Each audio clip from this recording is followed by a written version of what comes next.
Ladies and gentlemen, good evening and welcome to the 2012 iRacing.com World Cup Finals. 4 clubs have made it into the final this year, and we've got ourselves a huge battle on both road and ovals to bring you here today. We start with the road courses, Road America being the track of choice, and the LMP2 HPD being the car.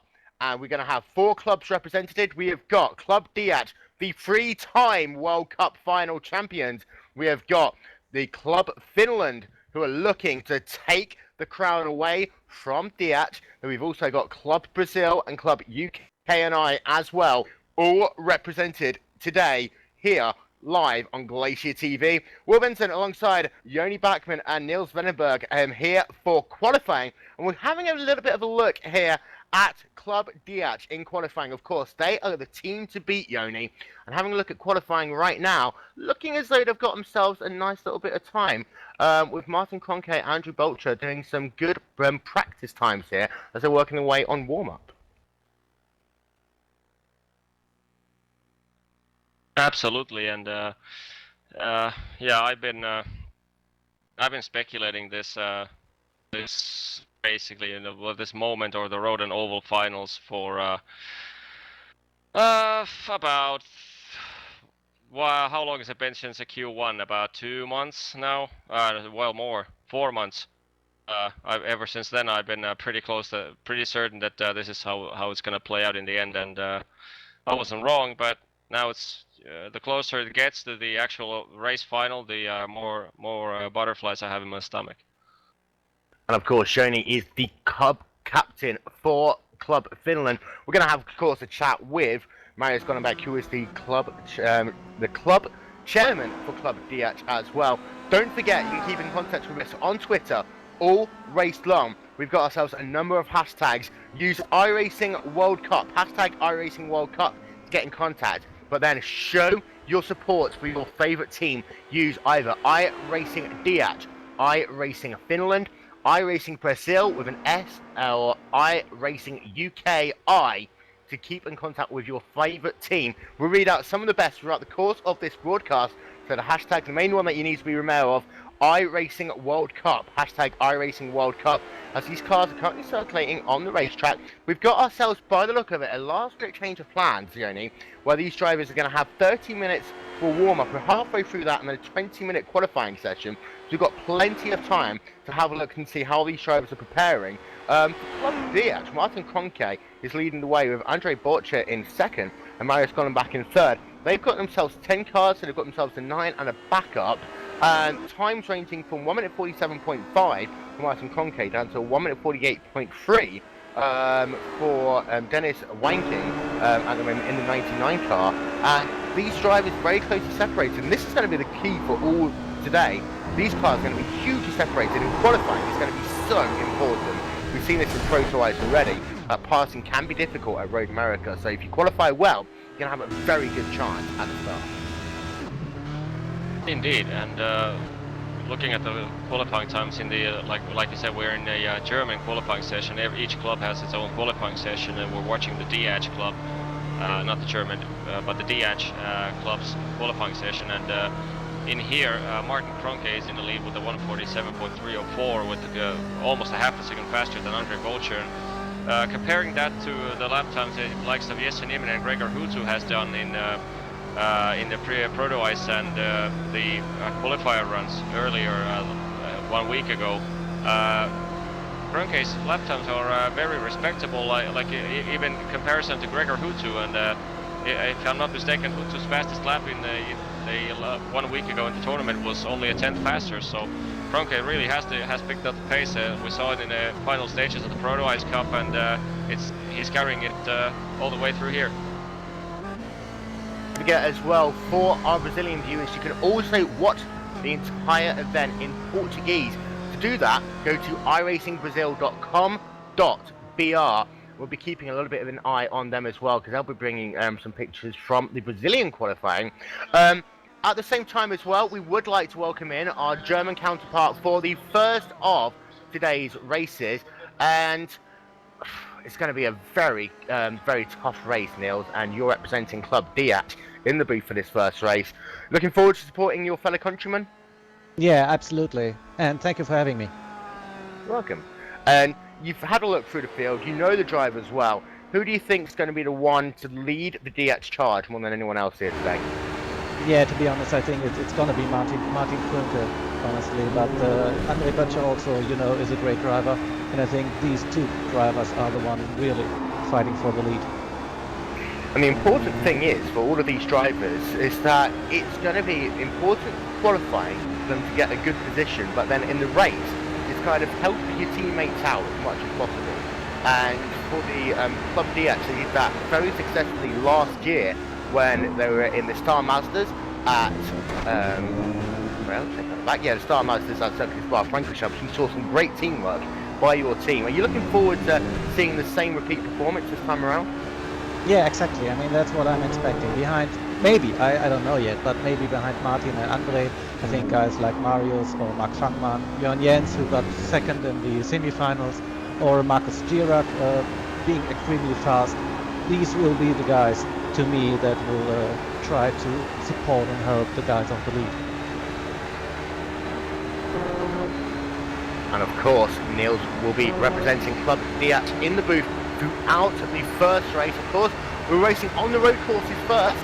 We'll have ourselves a race here at Road America, and then we'll head over to the ovals, Texas Motor Speedway in the Impala B. And Yoni, we've been talking about this before we went on air, and we kind of think we know how the road course race is going to go, but the wild card is going to be when we go to the steep banks of Texas. Absolutely, and personally, even though I like driving on ovals, I think whereas I lost my words watching Martin Krönke get across start finish line 1:47.096. That's Crazy. That's crazy. That's like 1.5 tenths faster than I saw Hutu do earlier, and that's just insanity. But yeah, but speaking of like the road finals, I would think are going to be very close, and unless there's some unfortunate DNFs by somebody, I would think that the points gap after the roads will be few points in either favor of Diaz or Finland, but then the oval can completely flip it around, because oval is much more exposes you far more to random crashes or incidents that you would not necessarily be or have any fault on. And of course, both the road and the ovals have their unique challenges. And the road course today is all going to be about precision driving. We saw this in Proto Ace, coming out of turn 5 at a Canada corner, working their way into those final couple of bends, that you really have to be good getting on and off the throttle. On the ovals, of course, it all comes down to line and tyre wear. And we've seen already in the qualifiers how tyre wear can be an absolutely critical factor, and that's going to be insanely interesting to watch. Strategy will play a huge part there. Will drivers, for example, take 2 tyres, 4? Will they try and get to the front and help their teammates out? Who knows? As the warm-up session is just about done, so we're going to get some pictures from qualifying in a moment. And Niels, are you more looking forward to seeing your guys on the roadside or the oval? Do you think you've got a strong enough team on both to claim victory in the World Cup once again? Yeah, I guess in general it will be a tough call this year. I mean, it has been difficult all the years, but this year I think the Finn and even the Brazilian, UK guys, of course, I mean, it will be tough, but I think road might be a bit of an advantage for us, but on the oval it might be very, very close. So I think that we're gonna have a sort of advantage here, but maybe like the same on an oval, it's gonna be tough. And the way we're going to work this, we have got ourselves 4 separate qualifying sessions. You're seeing pictures right now from one of them. That is that of Club Diat. We're going to have Dan Blake. He's going to be looking at qualifying for Club Brazil. We're going to have David Ward representing Club UK and I. Very good evening to you. Thank you for coming along at very short notice. And I will skip to Club Finland. Thank you very much. And yeah, this is where it's going to work. There's going to be a little bit of patriotism at times. And David, having a look at Club UK and I's qualifying, it's a merged club this year. So last year you had Club England as a separate club, and then Club Celtic, which had the Welsh, the Scots, and the Irish involved. This year they merged together, and with it, it's kind of increased the talent pool. But really interesting to see how this club is going to do, because they are still classified as a dark horses in this final. Yeah, we've definitely some talent though, with the likes of Blake Townsend and David Williams. We've also got Gary Tall. He's a really good driver as well. But don't forget, it's not about winning this race. It's going to be about consistency and having as many drivers up in those like high points positions. That's what we need to get up there. So fingers crossed for the lads. They can all come together and pull it off. And Dan Blake, you are keeping an eye on Club Brazil qualifying. And Brazil came into this as a bit of a dark horse for some, and for others, it was more of a more intensive action, and they thought that they were going to get fly through. So, hugely interesting to see what's going to happen for this club. Very interesting indeed. They got some good drivers. They've got Mogard, DJ File from the Pro Series and Hugo Louis from the DWC Championship. So they've got the talent there. It's just a case of if the whole club can pull together and to manage to get it sorted really and punch beyond their weight. And we're completely confused. Unfortunately, qualifying is actually done. So you have been looking at live photos from qualifying. So what we're going to do is we're going to run through club by club the qualifying results for all of these teams. And Yoni is looking very close with all of these drivers right now. Yeah, it is. I don't know about the two other clubs, but knowing the pace of the Finns and watching the DH guys going at it doing the qualifying laps there, it's extremely close. I don't know about the final times of the Club Finland in this qualifying at the moment, but it's just insanely close. We're talking about like hundredths of a second within a 1:47 lap time. And Dan, you got some breaking news that there's no qualifying time for Hugo Lewis for Club Brazil, and he was one of those drivers who was supposed to be leading the charge there for that club. There's no qualify. I don't think Hugo Louis. I don't know if he's on the qualifiers list or not because there's 13 drivers on here for Brazil, and Hugo Louis is one without time. Also without time, we have Ricardo Goncalves Silva, Anderson Paes, and Francisco Moreda. How many is it actually who go through to the final race? 9. So 9 drivers will be represented from each club. Of course, the club captains have the opportunity to talk to the race director and choose their 9 drivers. So it's not necessarily going to be the fastest 9 who qualify who will be represented. It's a little bit like the Olympics. Even though you might make the cut, you're not necessarily going to be picked. And David, as both you and I are Club UK and I members, that has caused a tiny bit of friction. But at the end of the day, each club's going to want to have the fastest driver representing their club, even if they didn't deliver in qualifying. Yeah, it's definitely brought some heated debates in the background. But yes, you do want the fastest guys, but also if you can have guys who are blisteringly quick for that one lap, but are they able to keep that up for the whole race? So it's going to be kind of a game. Do we want to send the fastest guys who are so on the edge that at any minute they could throw it off the track, or do we want consistency? It's we'll see what happens in qualifying, and we'll take it from there. And we're going to get our first lot of results in. This is for Club Brazil. And as I say, Hugo Lewis didn't set. He did set a qualifying time. It was a 1 minute 47.281. So we take that back in. Fernando M. Sexius came home in the second position with a time of 1 minute 48.234. Mogard DG Filo, of course, we saw him early on today in the final round of the iRacing.com Pro Series of Road Racing, representing his club to a time of 1 minute 48.360. Sergio Ronda Jr., 1 minute 48.364. Then Daniel Lofty, Alexandre Sene, Felipe Mafria, Ricardo Gonzalez Silva, and Felipe Andre. They are the top 9 drivers in that session. And a strong showing, Yoni, by the Brazilians. Yoni? Unfortunately, we have just lost Shoni for the moment. But Dan, you're having a look at that section, and there were some very fast times involved there, and it does look as though that it all came together at the end for Hugo Louis, and a 1 minute 48.281. That's almost a full second faster than anyone else in his club qualifying.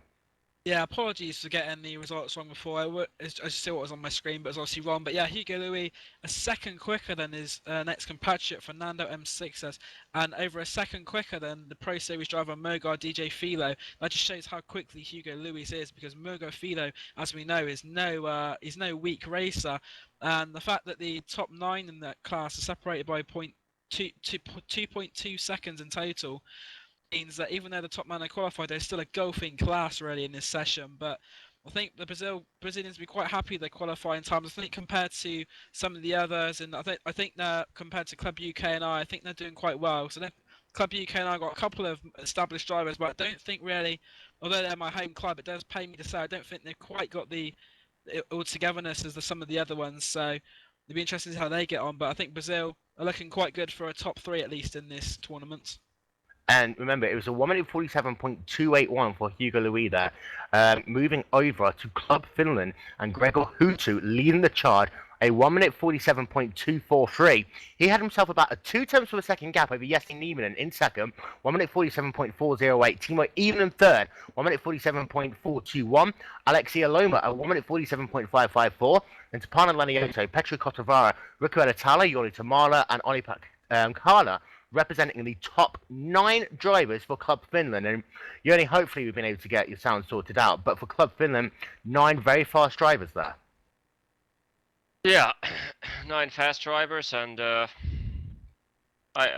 have no predictions. I mean, I have to wait till after 30 minutes of racing, if anyone is still alive on the racetrack, then I dare to say something. I mean, it's so close. It can basically go either way. There can be like a proto-wise repetition of insane crash in the turn 1. Everyone's trying to gain positions in the pretty much the best overtaking opportunity of the whole race, and or then it can be boring 45-minute hot lapping with nobody overtaking anyone. It can be anything in between. I mean, I don't know. I have to wait and see. Wait and see indeed. We'll go to Club UK and I will keep the surprise till last. But David Williams leading the charge for Club UK and I, only a 1 minute 47.803 though. Blake Townend 1 minute 47.959. Mark Molyneux a 1 minute 48.6. Simon Hulbert 1 minute 48.7. Sam Everest 1 minute 48.8. Gary Toole, Desmond Foley, Simon Cattell, and Andrew Patterson rounding out the top 9 for Club UK and I. Unfortunately, one of my good friends, Mark Warmington, just missing out there in the 10th spot. But David, as far as it comes for Club UK and I, not the fastest times there, and they're really going to have to do a lot of work in the race. Yeah, they're not the fastest times, but if they can all group together and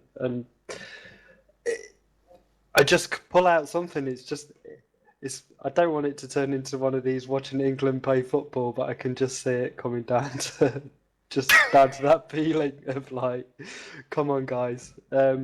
Yeah, David Williams and Blake Townsend clearly faster than the rest of the guys, ahead of third place Mark by 3/10, and then everyone else is pretty much together. So they just need to keep it going. We need to see the overall results and see where they pan out qualifying wise. But if they're all together, maybe some team tactics might come into play. Who knows? And then to Club Diat, and we can now confirm that Martin Kroenke sets pole position with a time of 1 minute 47.095. So he will be taking the green flag here in this race from pole. With a time of 1 minute 47.095. Andre Boccia in second. Mark Fangman in third. 1 minute 47.933 for him. Marius Gonenbeck, GlacierTV's own Marius Gonenbeck in fourth. Maximilian Veltema in fifth. Jorn Jens, Martin McCain, Marcus Yek, and Dennis Wilkenberg in the rounding up the top 9 for Club DH. And Niels, you've got to be pretty happy with that. Martin Kroenke is going to be on pole position. Yeah, and what a great lap. I think he's at least 2 or 3 tenths of a second ahead. I mean, unbelievable, great lap. Andre Böttcher, as I expected, being very, very up to the front. Mark Fangman, a bit of a surprise, I would say. very good. I'm a bit disappointed about Marcus Jurek. I thought he would be faster, but maybe his race will show his all his talent. But anyway, I'm quite happy comparing these results to all the other guys. I think we're in a good position. And having a look through the results, the the top 5 drivers by my watch is going to be Martin Kroenke, then Gregor Hutu, and Hugo Luis, and then Jesse Niemanen, and then Timo Even. They're going to be your top 5. Yoni, we've got 3 clubs represented in the top 5, and it sums up the quality of the World Cup for this year. Absolutely, and there's been in the World Cup forums a lot of discussion about after the tournament session about Division 3 being slightly like minority and or overlooked or underlooked division, and whereas compared for example in the tournament roadside, Finland scored 392 points out of a possible 400, I think, and I think DH did the same in oval. So in that sense, I mean, the average points gained was more than a Division 3 winner could ever even gain. Not to mention Division 2 winner could gain more than 35 points. So there's been some discussion about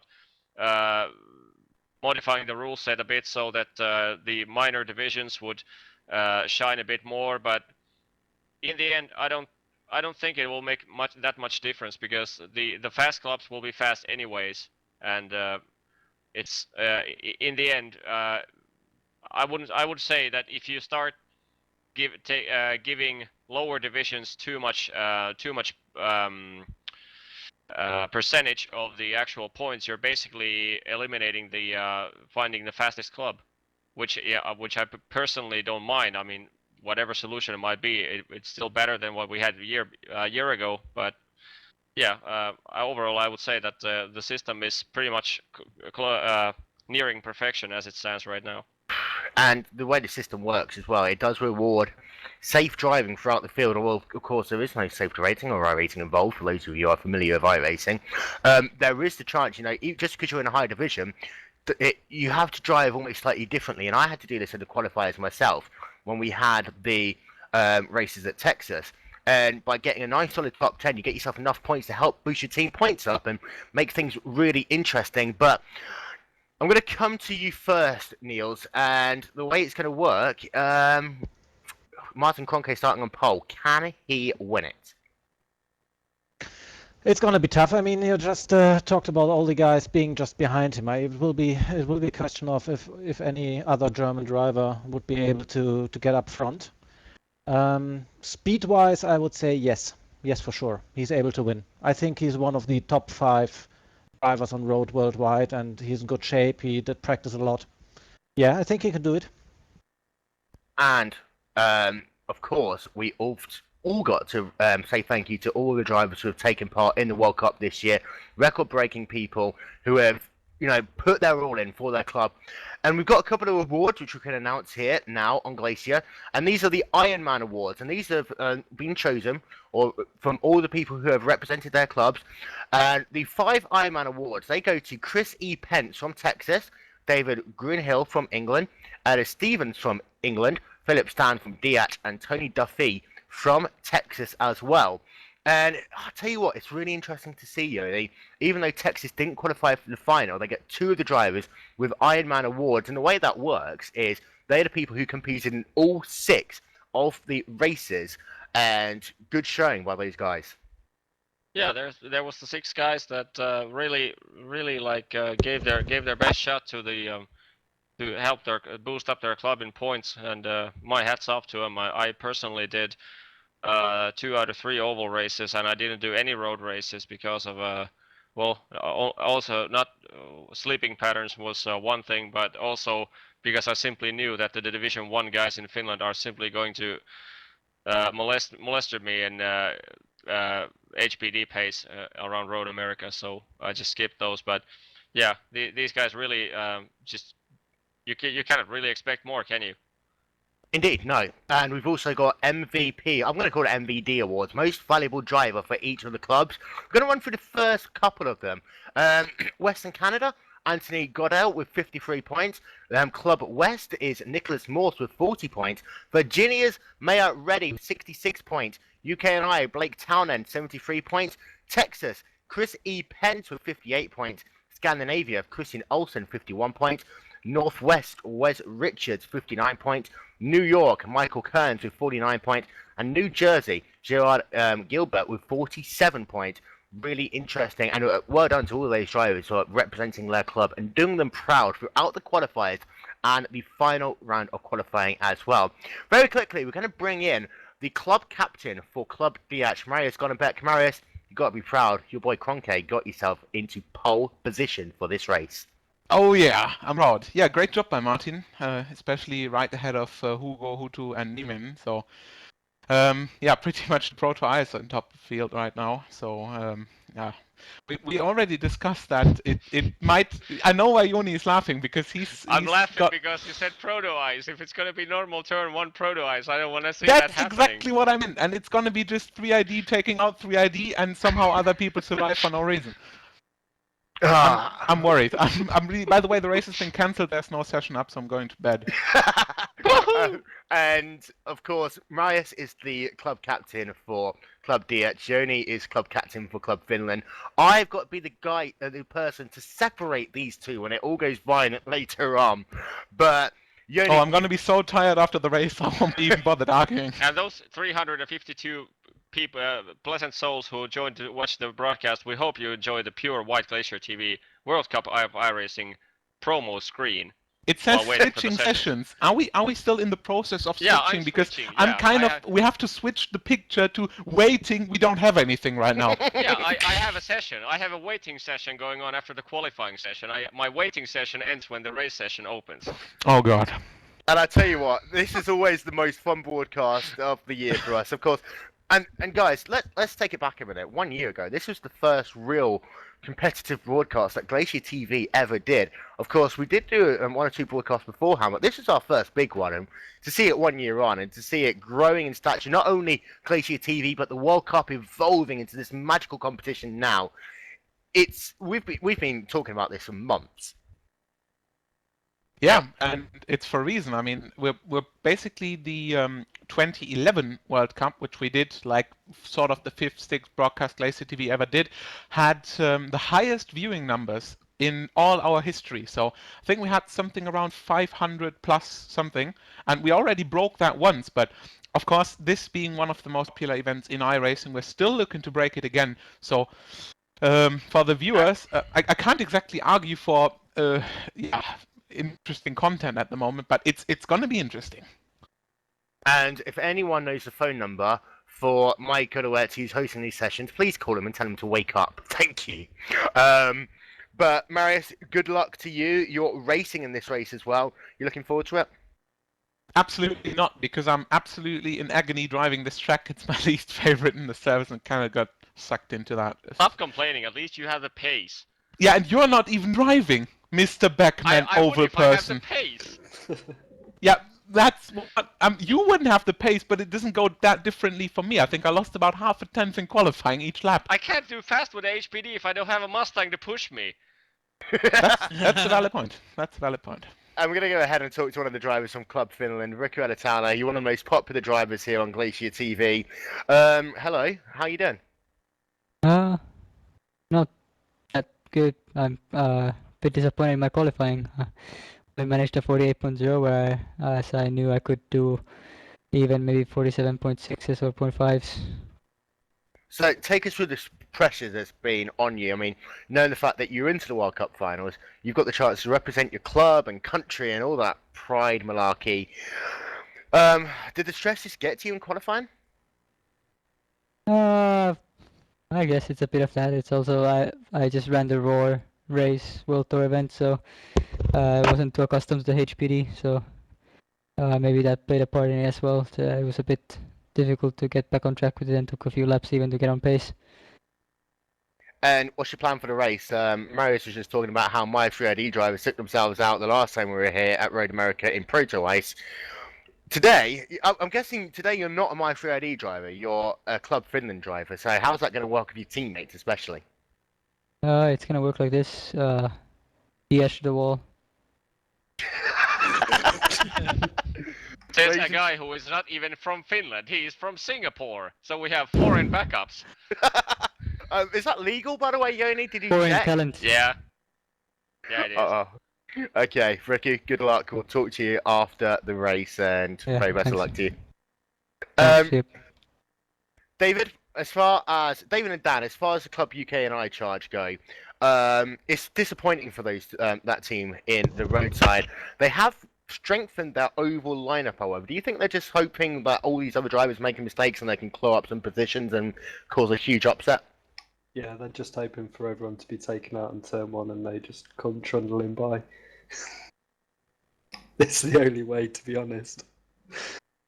Yeah, as you were saying, Will, the oval side's definitely seen a bit of an uptake recently. We've had Clyde Whiting and a few others, notable people at UK and I, who have set up oval leagues, and there's a lot more, oval racing seems to be a lot more popular now due to these oval leagues on iRacing, which is good to see, because before that there wasn't really much uptake on the UK and I side on the ovals, but now the club have organised all these leagues. We've got the Truck League, we've got a NASCAR B League, we've got the Rookie League. I think it's really helping and developing our drivers for the oval side.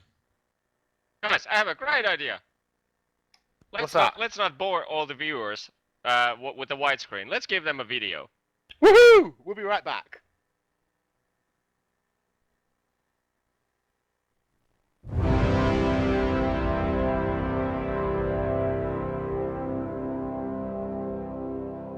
We've done that with iRacing. We're creating a new NASCAR sanctioned series, a new division of NASCAR that people from all over the world can compete in from their homes. They're all just fans really wanting to know and to be able to get as close to the realism of driving a race car as possible. And there's nothing really that captures it quite like iRacing.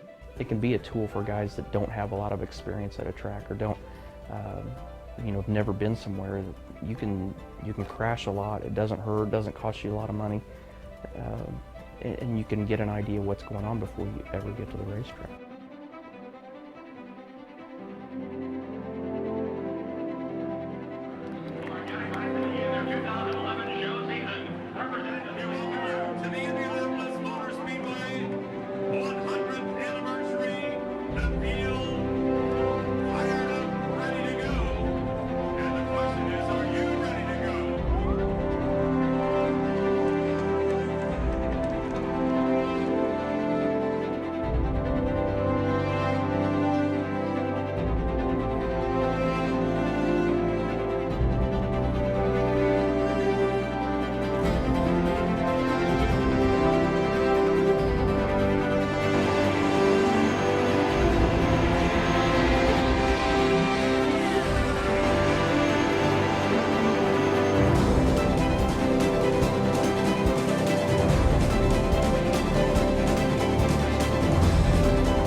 And welcome back to the World Cup Finals here, live on GlacierTV. And we're about to go to the grid. We're going to run through your top 20 drivers. I'm going to have to take a deep breath for this. But Martin Kroenke, pole position, we've talked about that already. Gregor Houtu second, Hugo Lewis third, Jesse Niemann in fourth, Timo Even running out your top 5. And then Alexia Loma, Andrew Butcher, David Williams, Blake Town, and Tapano Venioto running out your top 10.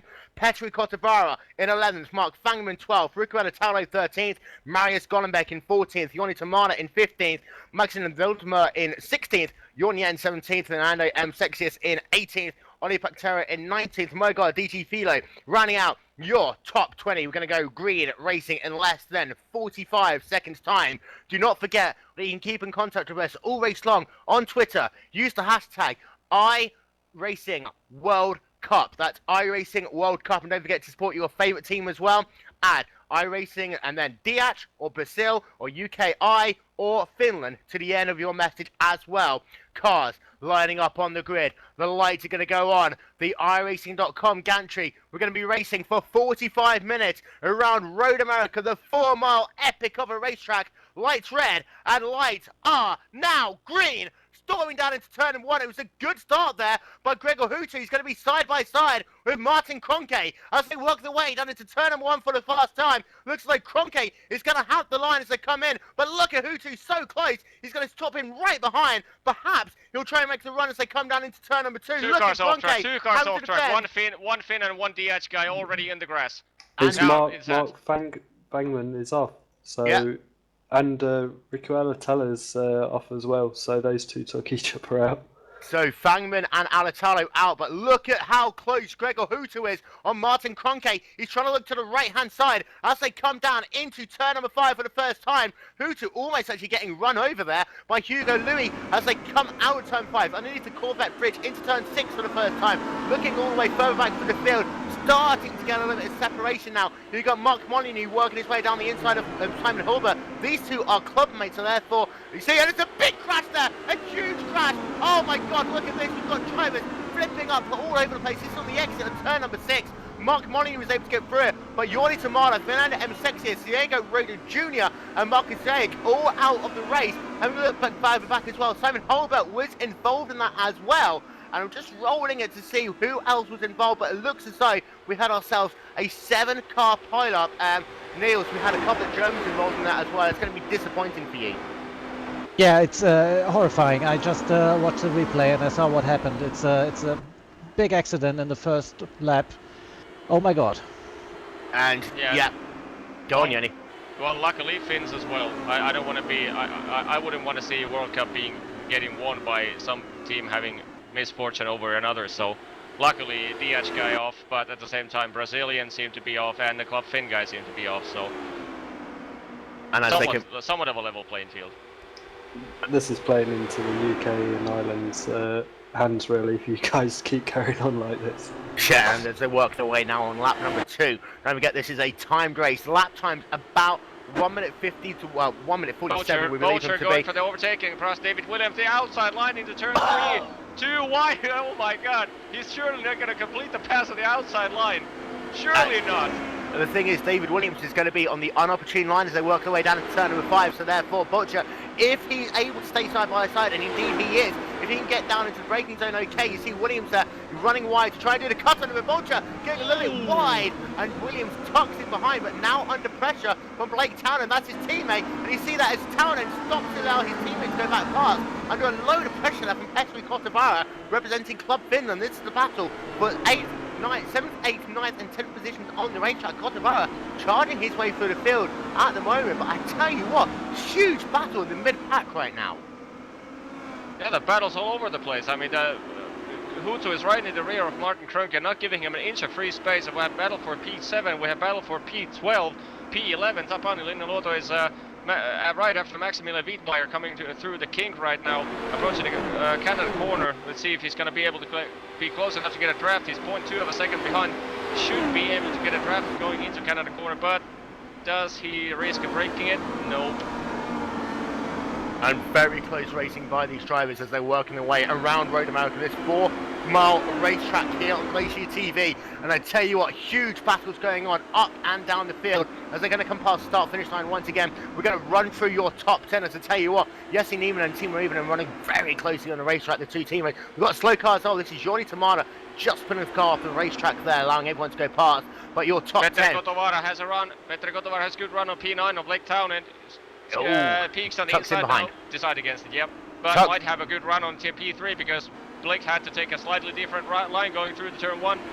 But no, Petteri is a pretty patient driver. I've raced with him a million races, and he's not going to do any stupid errors. He's just going to pick his spots, but he's now an excellent run now.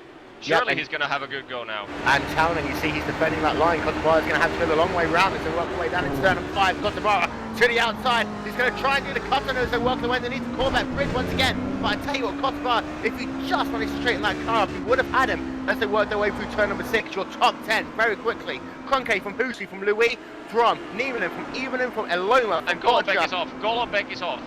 From P16, Golombek is in the pits. So Marius Golombek, GlacierTV's own Marius Golombek, is going to be out of the race, and as I said, it is in. Then it is David Williams in 8th, Blake Town in 9th, Petteri Kotovara rounding out your top 10. We'll try and talk to Marius Golombek as quickly as possible, but checking on this battle for the race lead, Gregor Hutu just 3 tenths from a second back, and I tell you what, Yoni, do you remember at Circuit de Spa-Francorchamps just a couple of weeks ago? No, I don't. Well, can you just enlighten me a little bit there? Because this is exactly what we saw for 30 minutes straight, and I'm pretty sure if the fuel tank would have like fuel for 12 hours, these guys would have done that for 12 hours. Yep. These guys are as solid as a rock when it comes to like steady, solid race pace. These guys very rarely make mistakes of their own, and they have free track ahead of them. No resistance anywhere, and they both are simply flying. Both last lap around, both did a 149.186, and considering it's was it like 4th lap of the race? Yeah. Pretty decent pace. Scary pace. And Nils, your guy out front, Martin Kroenke, still leading the way, but under a ton of pressure from Gregor Hutu in second. Yeah, I'm not too happy right now, in total, I have to admit. Yeah, Martin is doing a great race up front, but the rest of the field it's more tense than I thought, to be honest. And yes, I just hope that he's gonna be able to hold P1.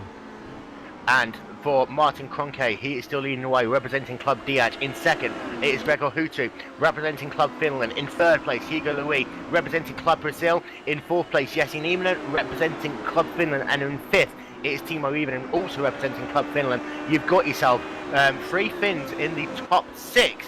And then Andrew Borcher in 7th for Club Diag. In 8th, it's David Williams for Club UK&I.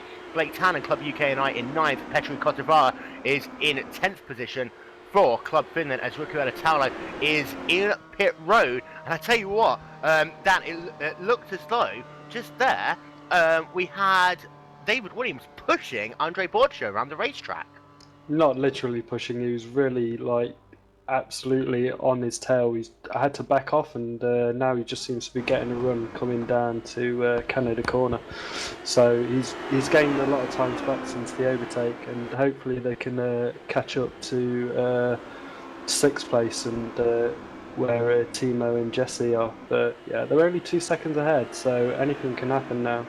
Riku Alatalo is out the race. He came down to me in pit lane. They've said his damage is too much, he's cut the engine. So that's Riku Alatalo out the race for Finland. And we'll try and talk to him in a moment's time. And Alatalo is going to be classified in the 30th position. The way the points work, the driver in first place will get themselves 36 points. The driver in last place is going to get themselves 1 point. For those of you who watch NASCAR, essentially it's exactly the same. Take a point away for each position that you go down, and that will determine the road course point standings. We'll try and get those as quickly as possible as this race is complete. Martin Kroenke is still leading the way. The gap up now to just 3 tenths of a second on the racetrack. Hugo Louis only 6 tenths further back in the 18 car, and then you've got yourself about a second and a bit gap to Jesse Nieminen in 4th, and then Timo Riivonen a further second back, rounding out your top 5. In fact, we are now going to bring down into the GlacierTV booth Mr. Riku Alatalo, and your race is ending early. Disappointment for you there in the 7 car. Well, yeah, German people's not so smart. Nothing much to say. I mean, if they don't want to break in turn 1, that's their opinion. That's their choice. I mean, if they're that really not that intelligent, then that so be it. And of course, remembering the fact that this is an international broadcast, disappointing for you on the road course. Yes, it's unsatisfying to have your race end so early. You're still supporting your teammates, however, and you've got yourself a good number of drivers in the top 10 right now. Yeah, it looks like we're gonna get better points from roadside than the other clubs, but yeah, it could have been much better if only people knew that you actually had to brake in the turn 1. So a disappointing time there for Ricky Alatale. They classified in the 30th position to run through the retirees in this race. So far, we have got ourselves Alatale out, Marius Gronenbeck out, Sam Everest out, Fernando M60 is out, Yoni Tamada out, Sergio Rodeo Jr. out, and Simon Holbert out of the race as well. And Yoni, all 4 clubs have victims early on here. However, it looks as though that Finland and Brazil and Germany have taken the biggest brunt. UK and I still got themselves 8 drivers on the racetrack. Yeah, currently watching the cars flash past the turn 1 here, and looks like majority of the top running guys seems to be the blue-skinned cars, meaning Club Finland. In the lead we have Martin Kroenke in a black, red and yellow car, meaning Club DH, and then we have in the 3rd position right there behind Gregor Hutsu we have the white and orange car of white, yellow and blue car of Hugo Luis, who is representing Club Brazil. So that's a good indication of you cannot necessarily tell the difference what driver is driving where, but you can, since it's a club competition, that's an easy indicator for all the viewers to tell the difference of your favorite club. So blue basically, majority of the blue is Finland, majority of black is DH, white and blue is Brazil, and then UK is green. And we're getting ourselves some live point standings here. Thank you very much to Paul Thurkston for providing these. Club UK and I 142 points, Club DH 187 points, Finland 216 points, and Club Brazil 121. So the way it stands, it's Finland from DH, from Club UK and I, from Club Brazil. And I have to say that, David, those early crashes there really have put pains to Club Brazil, and a number of their drivers taken out, and that's going to be hugely upsetting for them.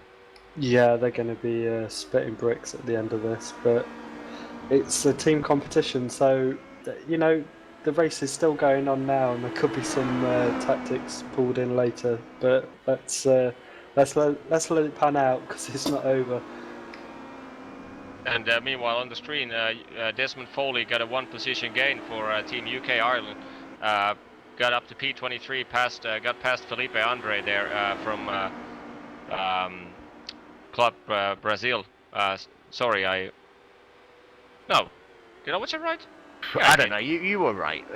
Yeah. Anyway, Jenny back no, says UK something car correct. is green. It cannot be like that. UK car is green. Who knows? Yeah. So it's Marcus Girac who actually got past the Desmond Foley. So my bad there. So the way it stands at the moment, that battle for the race lead still continues, with Martin Kroenke with a 0.3 gap over Gregor Hutsu. Hugo Luis, in fact, actually just closed in a little bit, as has Yasin Ivanen, and Timo Ivanen closing it in as well. This is going to be really interesting if Ivanen and Ivanen can catch up to the real Hugo Luis as they battle for 3rd, 4th and 5th positions on the racetrack. And a little bit further back through the field, of course, all of the drivers in this race are doing battle for their club/country, and the way it is at the moment, we're getting ourselves a nice battle for 14th, 15th, 16th, 17th positions on the racetrack. This is everyone from Martin McJohn through to Ollie Pakala, and then Mark Molyneux and David Wilkening are the battling for those positions on the racetrack. As meanwhile, Dan, it looks as though that Petro Kotavara has got himself past Blake Townend. Yeah, Blake Townend went wide. They came down the hill to the left-hander, and Blake Townend went wide. And that was the only invitation that Petero Kotavara needed to go past. So Petro Kotavara is up to 9th place, and Blake Townend back down to 10th. And that is only going to improve Club Finland's points, as they've now got themselves even more drivers in the top 10. I'm having a look through, and it looks as though, as the way it stands, they've got 5 drivers in the top 10 at the moment. So Club Finland really rocking it at the moment. Martin Kroenke, however, still leading the charge for Club DH, and the way it stands, they have got themselves 2 drivers in the top 10. They've also got Ritma in the 12th position, and Jorn Jens in 13th. And I have to say, Niels, looks like that Jorn Jens is struggling a little bit, and I almost expected a little bit better from the 00 car here today, but you still got yourself a number of drivers in the top 10, which is encouraging despite the incident on lap number 1. Yeah, it truly is. I mean, I'm very happy about Martin's run still, but you have to say that Maximilian, Jörn, and Martin, the guys running just on 12, 13, and 14, they're not really gaining.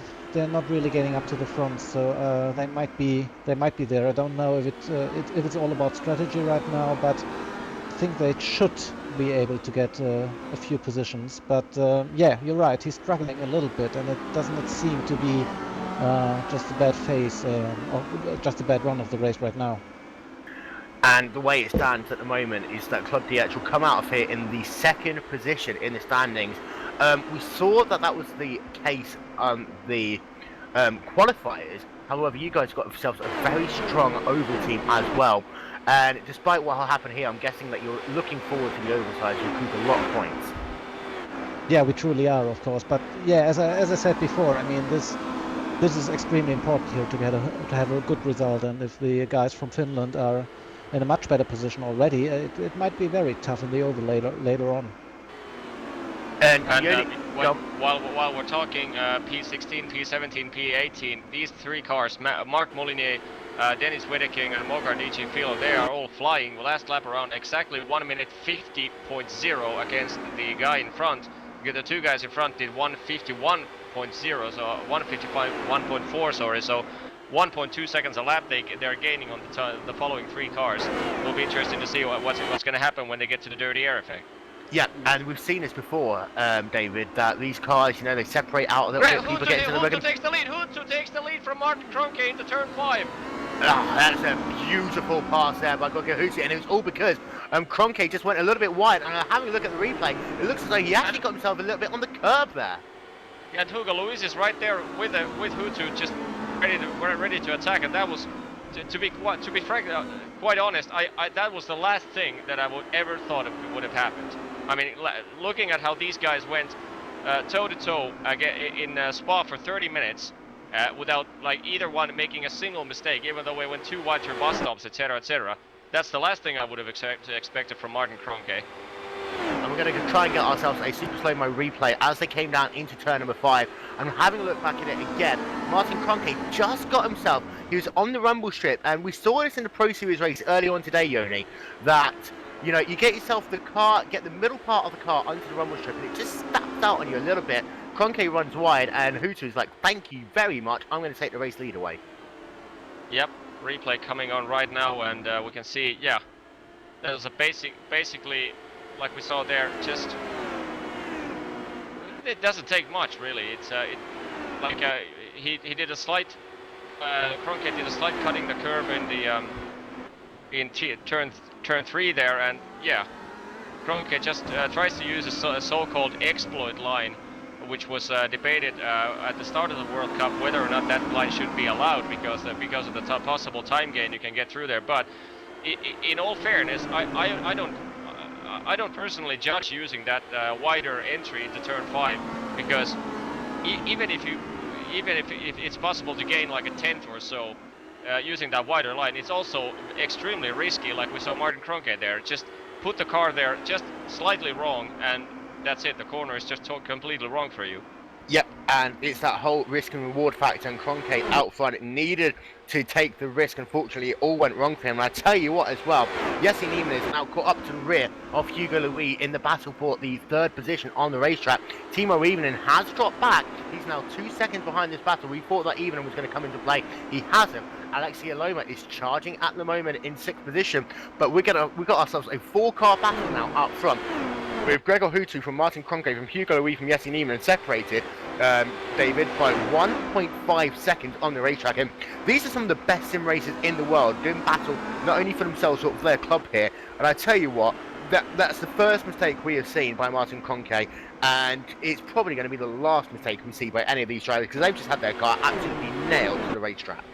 Yeah, it just basically gave Gregor an invitation to disappear. I mean, he's pulled out the gap now. Oh, we 7 tenths on it. got Finn off track. Finn goes off track. Only Bakala goes wide. He was too wide with Martin McKeown for P14, and the road just runs out from Olli Bakala. Goes slightly wide, drops down into 21st position. So he loses 6th position in the process, but still no damage done to the race car. So he'll be able to continue. But yeah, like we said, it ain't over yet. So even though Club Finland had a huge point lead in the early stage of the race, it can go all the way. All it takes is a one mistake or one slip up, one small collision, and that can happen. And don't forget, if you are Brazilian, you can also watch this race in Portuguese, thanks to our friends at iRacing Brazil.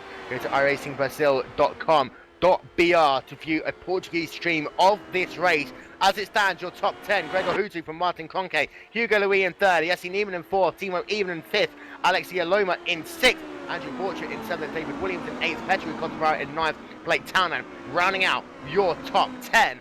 And for, I have to say, Ollie, in that 26 car, it just looked as though there's a slightest bit of contact as they came down into Canada corner, but importantly, he was able to keep it out of the wall, and that gravel doing its job there in Canada corner. And David, we don't actually see that happen very much, you know. That gravel, all it does normally is just slow down your impact of the barrier. Yeah, he was really lucky not to actually come out of there without any damage.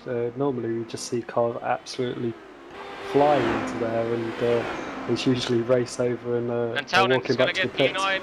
No, it was already side by side with Petteri Kotovara in the Canada corner, but just had to back off in the very last moment. But that was an inch away, and Townend seems very racy behind Kotovara here, and will be interesting to see if he backs off the next time around. He gets that same opportunity. Yeah, I think the fuel loads have started to play out now, so I think we've got different fuel loads going on here, and some guys are playing maybe a strategy game with pitting, maybe. Who knows? But guys, Gregor Hutu is again doing the same that he does every time he gets clean air in the DWC. As soon as he got past Martin Kroenke, 3 laps straight, 0.3 of a second per lap.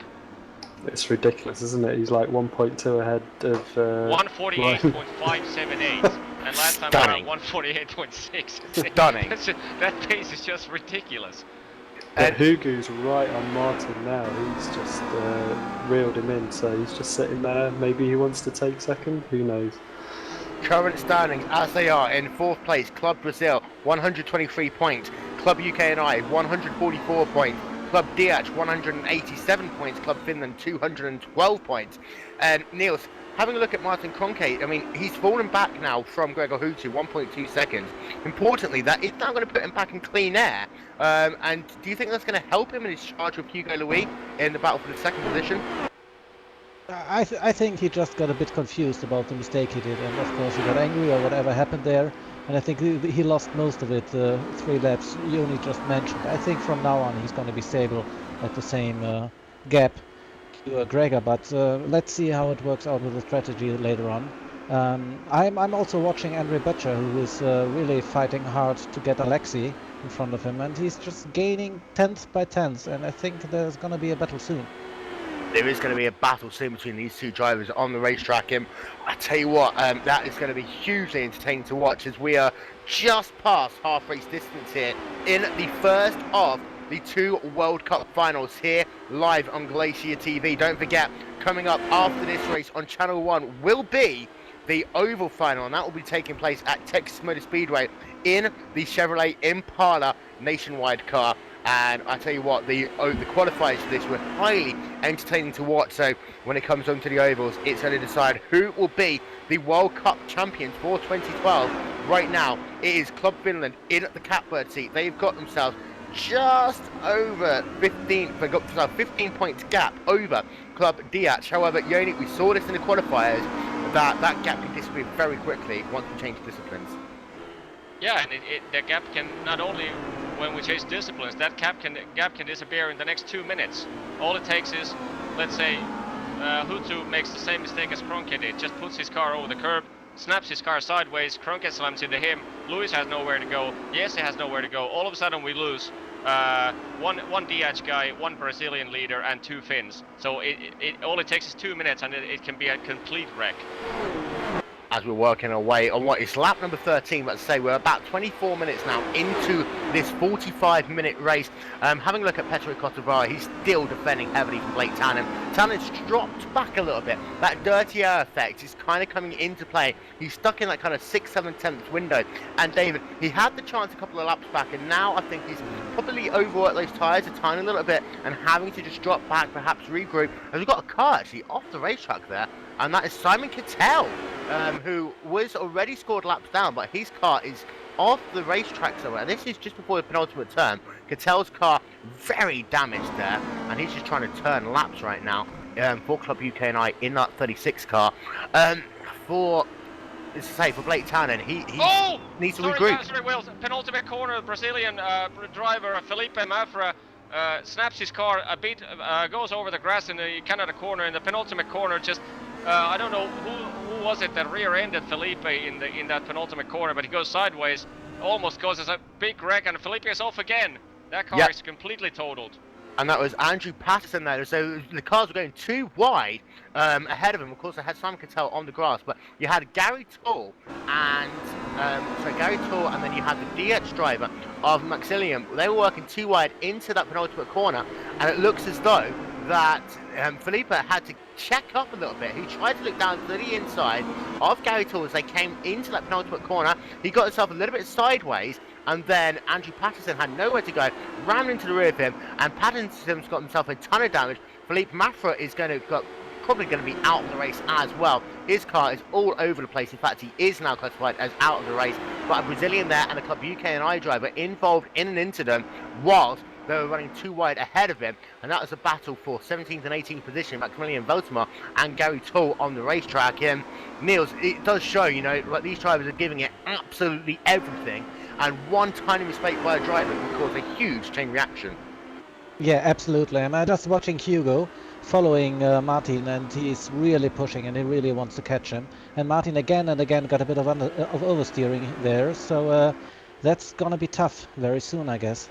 Unfortunately. Of course, we haven't seen Martin Cronkite is not a driver to make many mistakes, and we were talking about back at Proto Ice at Spa-Francorchamps, he resisted pressure from Gregor Hutu for the entire race. Hugo Louis, of course, is a different challenge. He hasn't raced as much with Hugo Louis in this car. However, that battle for second position is really going to hot up throughout the rest of the course of this race, as we've got ourselves still just under 20 minutes left to go. Yeah, lots of... Yeah, sorry. So, following that incident, Andrew Patterson has been into the pits. He's had some repairs and come back out again. So that incident involving the Brazilian driver Andrew Patterson, I've seen Patterson make a pit stop. He's just left me on pit lane now, and he's going to continue on. And Yoni, you were saying? Yeah, basically I was saying that a 45-minute race, and everyone is forced to make a pit stop, and like we saw in the Proto Ice, I mean, 30-minute race with an HPD. Was not enough to give there was plenty of good fights in the Heat 1, which could have gone for another hour, but now these guys have done 3 minutes. After the next 3 minutes, they have done basically the Heat 1 of the Proto Ice, and they still have 15 minutes to go. So anything can happen. Anything can happen, and that is the joy of the World Cup finals. And don't forget, you can keep in contact with us. Use the hashtag iRacing World Cup, iRacing World Cup. And Yossi Niemann in the 4th position. He has dropped back a little bit from this battle, but still, David, it is a three-way battle between Martin Cronkite, Hugo Louis, and Yossi Niemann. 3 clubs represented, and it really is summing up what we've seen today. Jess is spun off the penultimate corner, going onto the big long start-finish straight. He was following Hugo and Martin through there, and he just touched the dirt, and it switched him round. So he's back up to speed now, but yeah, he's dropped down to 7th place now, with David Williams right behind him. And he has given extra point for Club DH. This is exactly what I was talking about. And with a bit of luck, that could have, when Jesse is spinning, that could have taken out Teemu or Alexei right from along with him. So that, this time, luckily, we avoided any additional DNFs with the unfortunate crashes, but that had the potential of being a disastrous one. Yeah, they're driving so close now and on the limit, trying to get these extra points for their team. These mistakes can happen, but that was really unlucky for Yassi there. Matty Swildhart on Twitter, iRacing DH, go, go, go. And that's DH there getting a couple of points there over Club Finland. And importantly, thankfully there for Nieminen, he was able to avoid too much contact with the wall. And the two of the three drivers were Club Finnish drivers. So the net point loss is only 1 point from Nieminen as Andrew Butcher was able to get past. And having a look at Nieminen, he's got himself the tiniest bit of damage to his right-hand side. Nothing too much. And meanwhile, Dan, it looks as though Blake Townend has spun his car. Yeah, he was lucky not to hit the wall. He had a moment coming up the hill, turning to the left-hander. He seemed to go backwards into the gravel, and it's really put him down the field. He's got, I think he's down to 11th place. So Tipani Liniotto has gone past him, and also Pateri Kochavara. But Blake Townend's still running, but he's lost a couple of places. And that's going to be disappointing there, David, for Blake.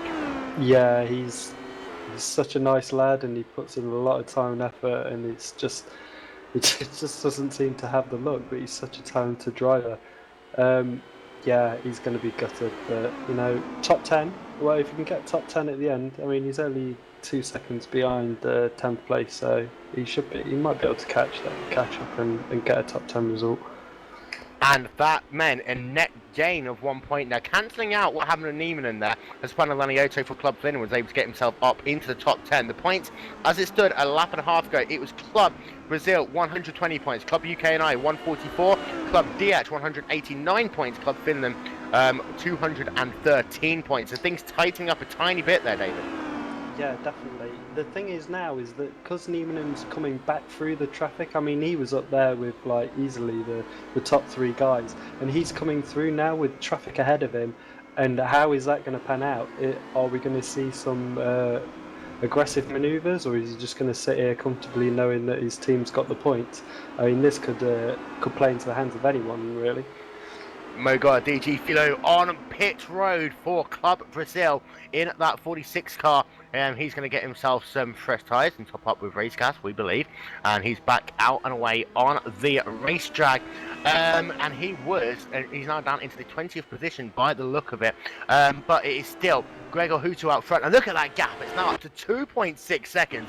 Gregor Hutu from Martin Kroenke. Hutu's got a little bit of traffic ahead of him. This is Simon Cattell representing Club UKNI with that famous damaged race car, that 36 car. As you see there, Hutu moves to the right hand side. Job done. Easy there, done. As he passes Simon Cattell, now Kroenke is going to have to do the same. With that gap up to 3.1 seconds. And Gregor Hutu last time by a 1 minute 48.222. What is Hutu driving with right now?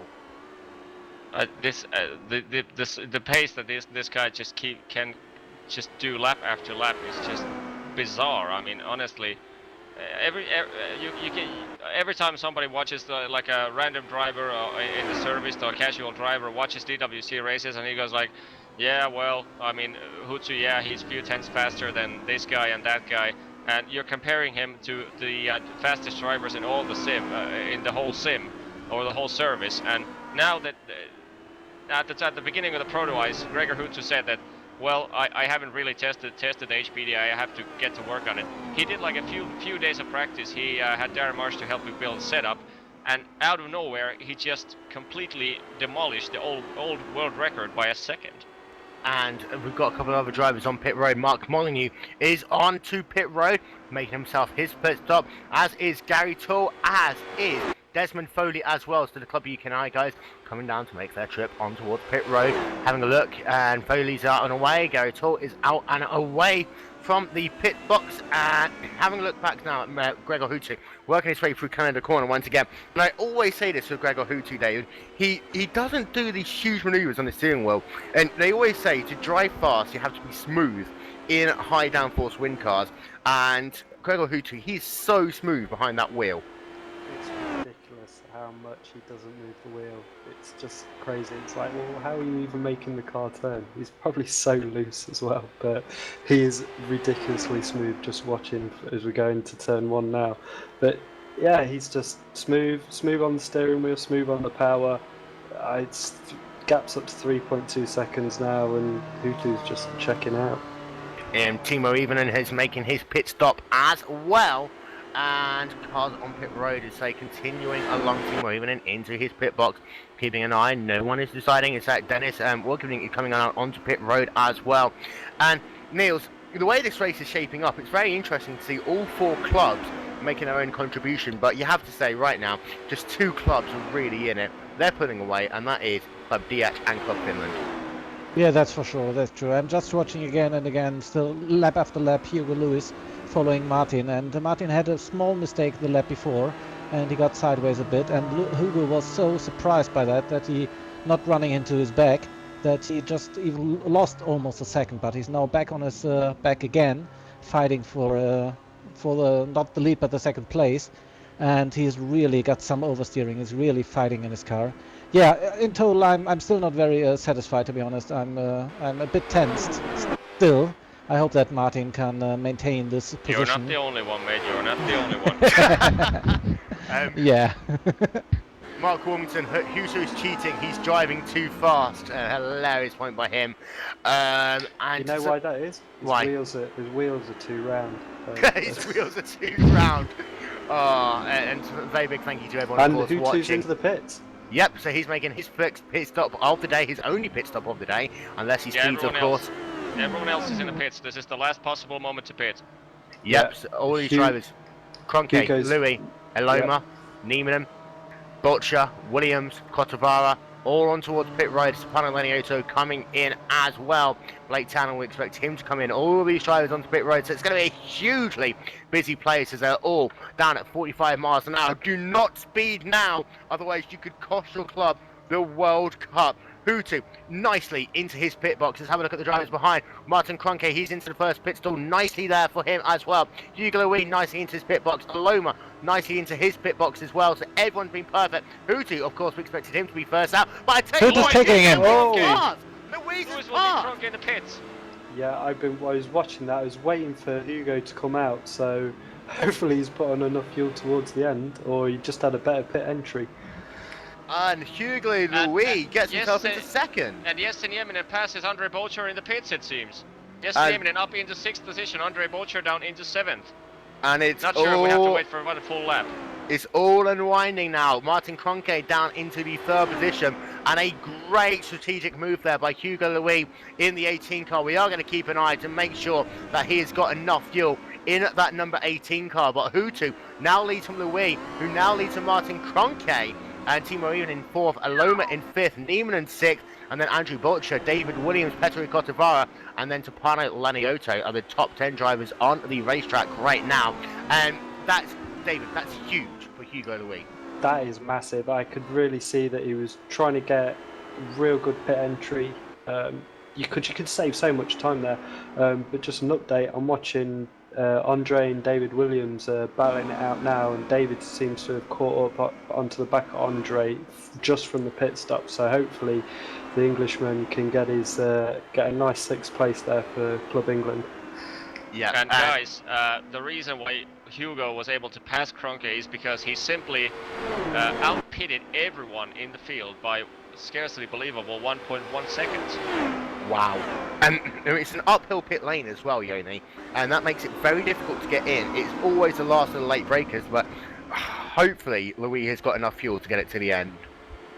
I'm sure he does. I mean, it's the same in the ovals. I mean, there's a possibility if we have more than like 2 or 3 cautions in the upcoming oval race, there's a possibility that someone will always lose 3 to 4 positions in the yellow flag pit stops when someone has a miraculous pit stop like 11.5 seconds and someone has the worst ever 14.7. That 3 seconds will cost you 4 or 5 positions easily.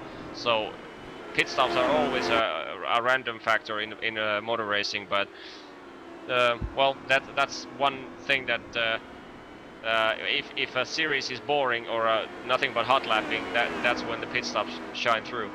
Yep, and we've seen it, of course, in the iRacing.com Pro Series of Road Racing, just how important strategy needs to be. Gregor Hutu leads the way from Hugo Louis in the 2nd position. Martin Kroenke is in 3rd, Timo Evenen in 4th, Alexi Aloma rounds out your top 5. We have got ourselves a Finnish driver from a Brazilian driver, from a DH driver, from a Finnish driver, and then another Finnish driver, and then another Finnish driver. Andrew Borcher representing Club DH in 7th, David Williams in 8th, representing Club UK&I, Petro Kortavara in 9th, representing Club Finland, and then Spano Leniotto also representing Club Finland, rounding out your top 10. And it looks as though that Mogard DG Philo, Dan, has lost himself some positions there on pit road during that sequence of pit stops. Yeah, he's lost about 2 or 3 positions. He came in 16th, 17th, now he finds himself in 19th place. I think he'd been quite disappointed with the way his race is running, really. Mogard DG Philo, one of the top runners in the Pro Series, which just finished today. And I think he'd be expecting maybe a bit more than to finish in the 19th place. Well, the HPD is a car that it's one of a, like, it's not F1, it's not a tin top car. It's basically exactly something in the middle, which means that it's an aerodynamic car with not so much top line speed, not so much horsepower in it, and it's still it still is an aero car, so you have to drive it according to one. But it's a car that not Teemu Ivonen is also, Petteri Kotovara also fast in F1, but they very much dislike the HPD. And that's fascinating. That these drivers, you know, they do have one car which they're normally very good at, and then the other cars they kind of race it as well as they can. Gregor Hutu, of course, races in the Grand Prix World Championship Series. Of course, you'll see him 14 or 16 races, watching you live on Glacier TV. But I don't get this, Niels. How can he be so fast in this car? Yeah, it's unbelievable. I'm just watching him for a few laps right now, and it's like you say, like you said before, he's just not steering. I mean, it's unbelievable. His tires must be much better. All of the car must be in a perfect shape. If you compare that to Martin, even he's normally also a very sensitive driver. He really is pushing very hard just to follow Hugo. So it all goes into his hands, I would say. And point standings as they stand, a big thank you to Paul Thurston for providing this to us. Club UK&I 144 points, Club DH 190 points, Club Finland 216 points, Club Brazil 116 points, and more and more and more. Yoni, this is becoming a 2-club race. You can say that UK&I are almost out of it. Club Brazil pretty much out of it. 100-point deficit is going to be almost impossible to overhaul on the oval side, but I wouldn't say so. You never know what's going to happen on ovals. I was in one of the tournament races where Club DH, at one stage they had Marcus Chirac in the lead, me being second, and a few other guys being third and fourth, then one DH guy in fifth, and then I can't remember the rest. And all of a sudden, after one pit stop and one wreck, they had 1, 2, 3, 4, 5, 6 positions in the lead, out of nowhere. But 100 points? Martin almost lost his car. Sorry, guys. Martin almost lost his cars in turn 2, I guess, 1 or 2. If you show a replay, it might be interesting. He was really over steering, and I had to push it back the track.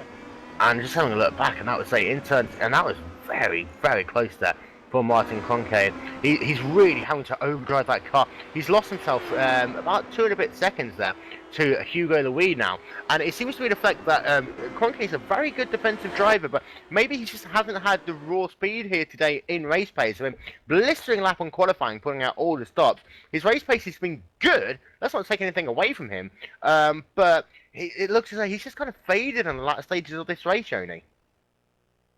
Yeah, it's seemed to be that for some reason Martin's race pace seems to be lacking compared to the performance he did in the final race of the Proto Ice Cup. And in Spa, him and Gregor Hutu went toe to toe for the whole 30 minutes at equal pace. But it just seems to me that it doesn't matter what track it is, what color it is, Hutu just is able to somehow is able to maintain insane speed lap after lap without doing a single mistake. And it's just like overwhelming to see. Like, we're talking about Hugo Louis, Martin Kroenke, Teemu Ivonen, Alexei Aloma, Jesse Nieminen, Andre Bocher, DWC, World Championship Series racers. I got that before you, Will.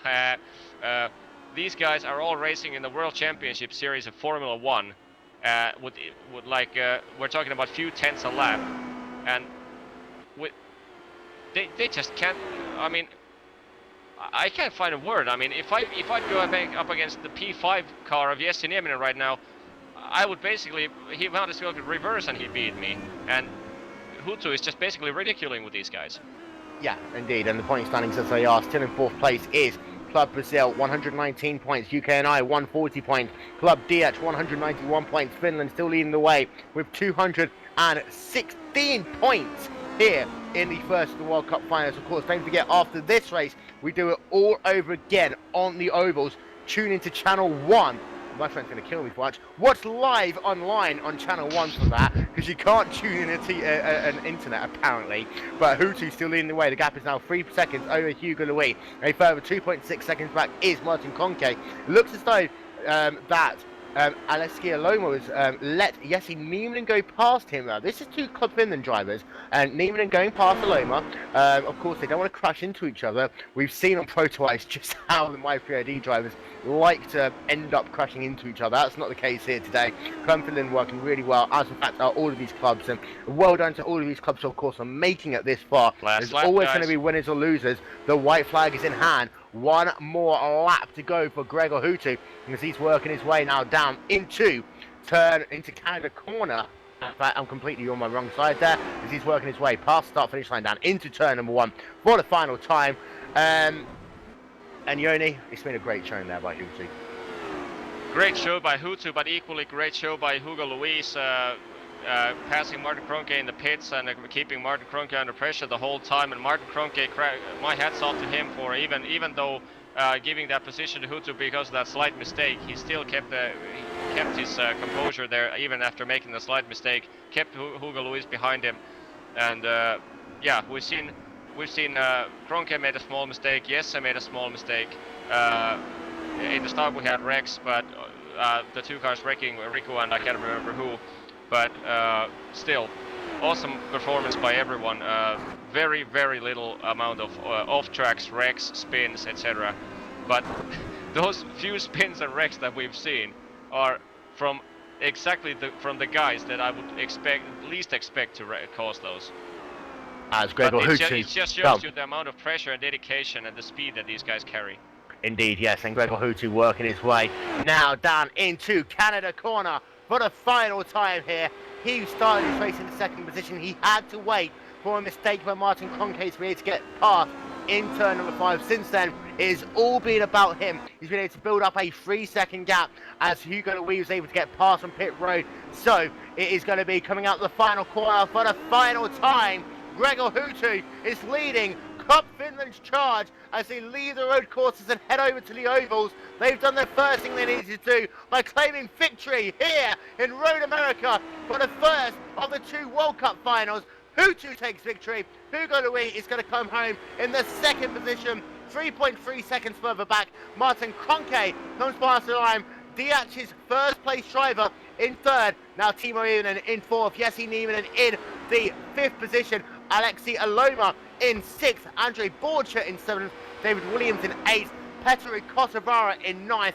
And Tapano Lanioto rounding out your top 10. David, as far as it goes, this race has all been about one club and one club only, and that was Club Finland. Yeah, they pretty much dominated this. Incredible talent, that's all you can say. But can they turn left?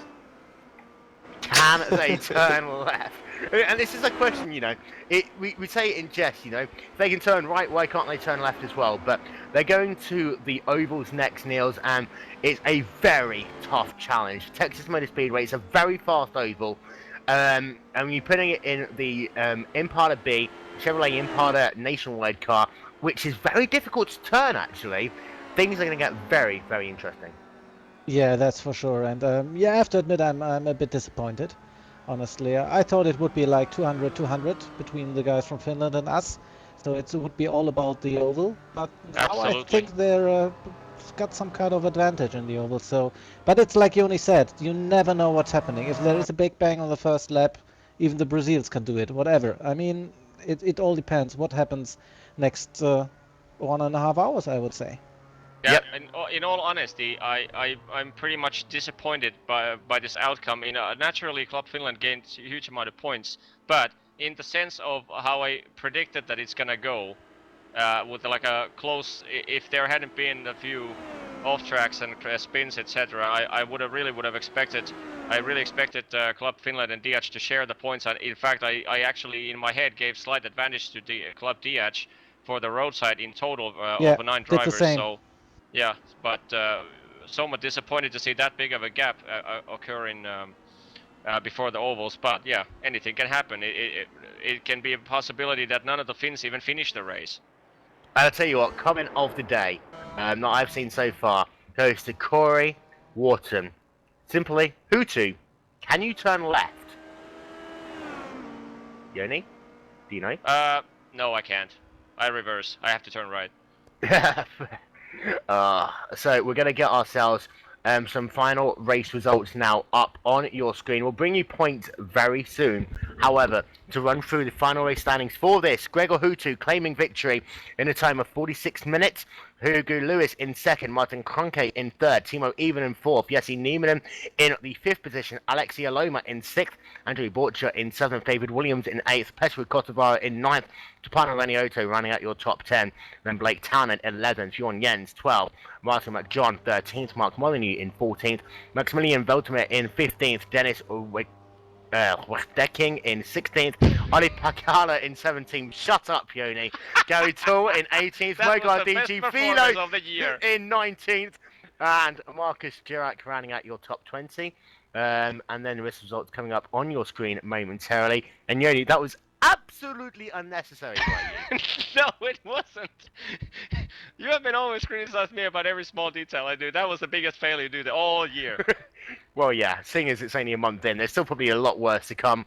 There's one thing I like to add, sorry guys. Go. I just got the information from our team manager that one of the guys from Brazil entered our TeamSpeak during the race and tried to disturb every single driver by, I don't know the English term for that, but by putting in a note on TeamSpeak so that he got a sound and whatever to lose concentration. And we all are really disappointed about stuff like that to happen.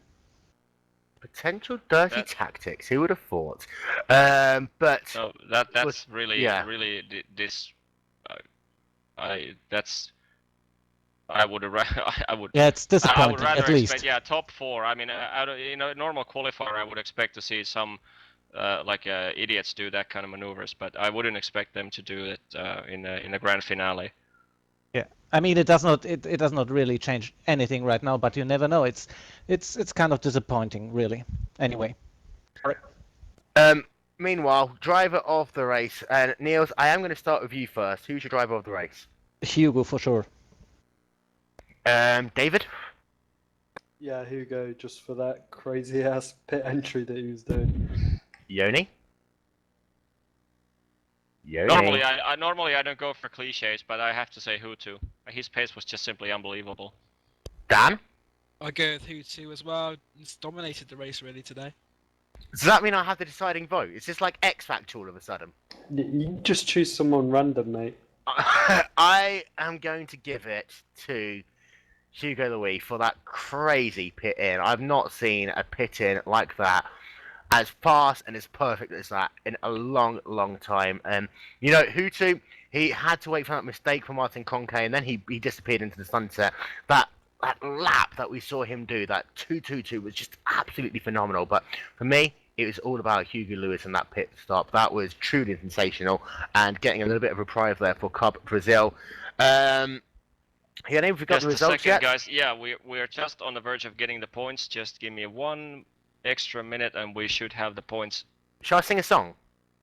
No.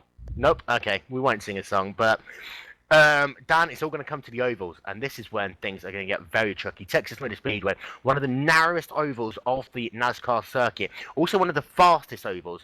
The track length is just under 1.5 miles. For anyone who disagrees with me, back in 2001, CART in their fateful Firehawk 600, we measured the track and they measured it to 1.482 miles. So put that into your fuel calculations. But damn, it's going to be a very tough race. I think it's going to be very tough, very exciting. The ovals provide great racing, and I think it's going to be positions changing all the time. I think it's going to be a really exciting way to end the World Cup with the oval race. And I'm going to ask you all in turn to pick who is going to win the World Cup.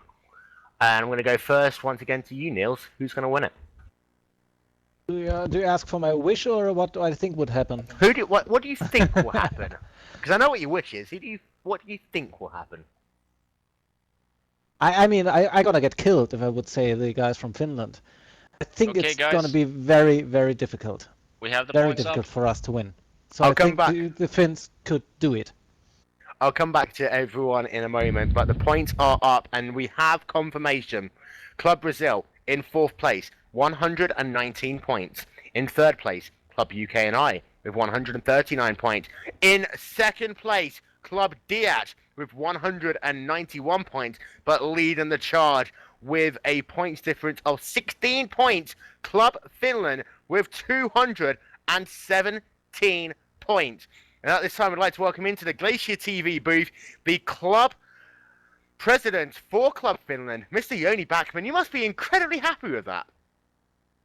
At the same time, yes and no. Like I said, I'm all about like a fair competition. And speaking of the, just want to say to the roar before Daytona about the bump draft issue. Yeah, that's we can argue about that, but qualifying was one thing, but in a race, I always aim for clean racing, fair racing, etc. No cheap shots to anyone. And this race was didn't see any cheap shots, but I'd still would have.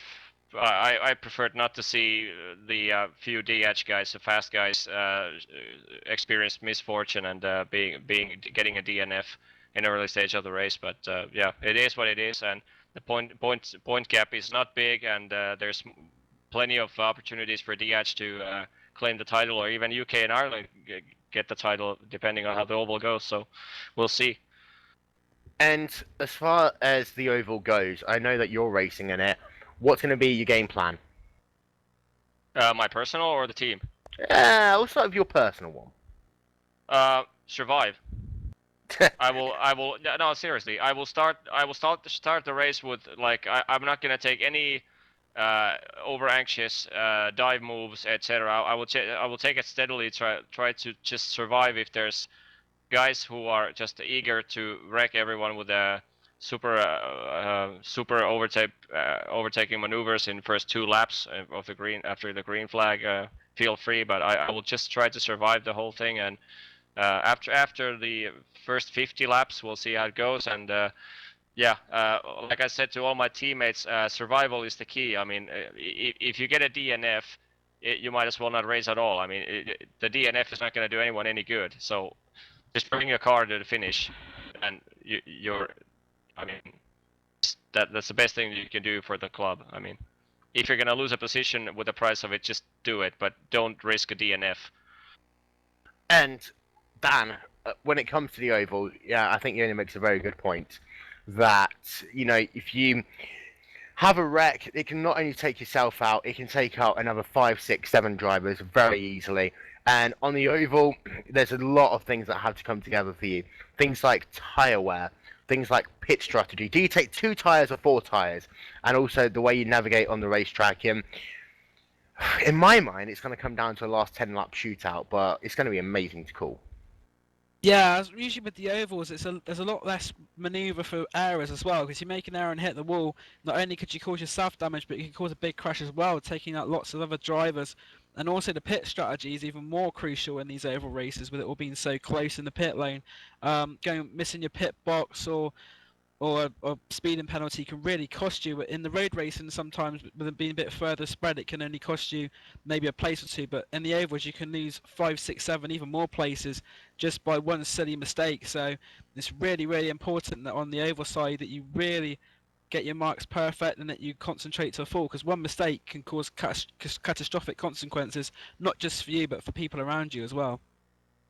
And Niels, as far as the DX drivers are going to go, what are you hoping that your drivers are going to do coming into this race? Do you think it's a case of trying to lead from the front, or as we've seen them do in the qualifiers, or do you think that the cautious attitude is what's required by them as well? Yeah, of course, we feel most comfortable in front, but I think that all of us do. I think they might change their strategy a bit. I think they might be a little bit more aggressive right now than they expected before, or they planned before, because really they have to gain some points. But I still trust the guys that they will be extremely fair and clean. But yeah, as always, I guess. I mean, the DH drivers have not been in the past very how do you say that in English? Well known for putting out other drivers. And David, you've driven on the ovals as well before. You've driven at Texas Motor Speedway. It's a scary old track. Oh yeah, it is. This is like going to be the biggest test for these guys. I don't know how much practice they've been putting in. I know the UK guys have been turning over the laps, but it is such a fast, tight track, and it's going to be tough to overtake it. It's going to be tough, and if anyone makes a mistake, it's going to cost everyone. So everyone's going to need all their wits about them for the duration of this race. And I'm going to come back to who do you think is going to win? Dan, who do you think is going to win the overall World Cup? It's a tough call to make, really. I think Finland have got the lead at the moment, but Diach are notoriously strong on the oval side as well. So I think it's going to be quite tight either way. It's going to be tough to call, but I think the gap that Finland have over Diach at the moment, I think this road race is really going to prove quite costly for Diach losing so many points. I think Finland might just sneak it, but I think Diach will close up the gap. If they don't win it, it's going to be very, very close. But I think Finland would just about take it. David? I'm going to go completely off the hook and just say the UK are going to win it. Something crazy is going to happen in this next event, and we'll somehow pull through. Who knows? I'm going to really upset Yoni right now, and I'm going to say that Diach are going to do it. I don't know why. I just got that funny feeling that Diach are going to be able to do it. And with that, we conclude our first part of the World Cup Finals. We'll be back in about 10-15 minutes time. We need to go and have a drink and do the ablutions and all of that. We'll be back in 10 minutes time for the second part of our coverage. Now that will be on channel number 1. So go to GlacierTV.com. It will be there on the homepage. So enjoy that. That will be in about 12 minutes time. From myself, from Dan Blake, from David Ward, from Marius Gonenbeck, from Yoni Backman, and from Niels Zenfinging. A very good evening. We'll be right back after these rather long messages. Bye-bye.